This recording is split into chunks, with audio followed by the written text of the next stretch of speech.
Hello,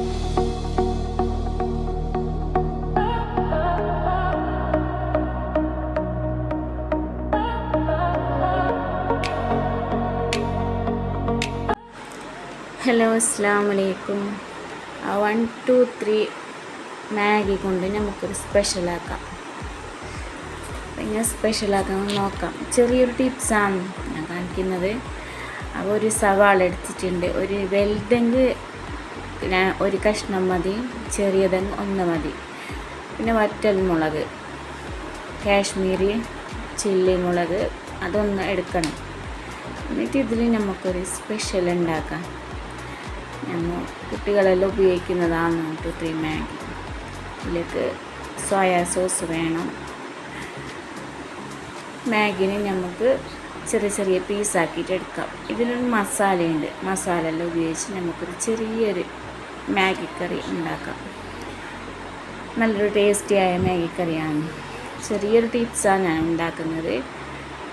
പിന്നെ നമുക്ക് വൈകുന്നേരം ചായക്ക്, രാവിലെ എങ്ങനെ ഉണ്ടാക്കി നമുക്ക് കഴിക്കാം. ഇതെങ്ങനെ ഉണ്ടാക്കും നമുക്ക് നോക്കാം. ഇതിലേക്ക് ഞാൻ കുറച്ച് വെളിച്ചെണ്ണ ഒഴിച്ചിട്ടുണ്ട്.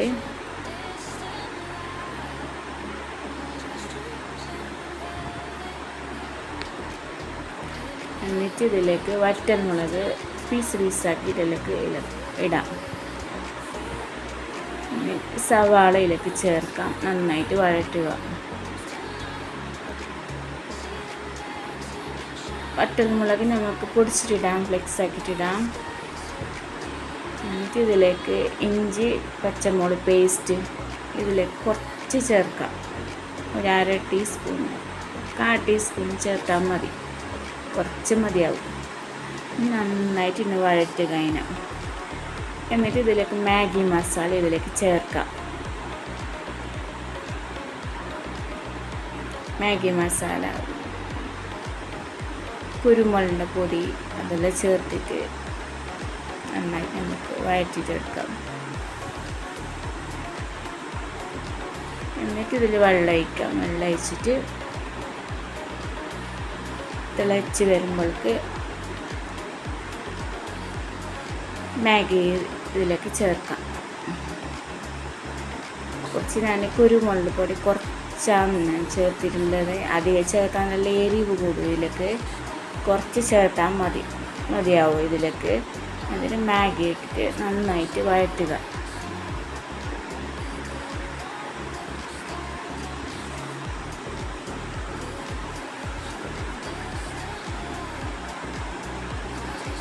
നല്ല തിളച്ച് വരുമ്പോഴേക്ക് ഇതിലേക്ക് സോയാ സോസ് ഉപയോഗിക്കാം.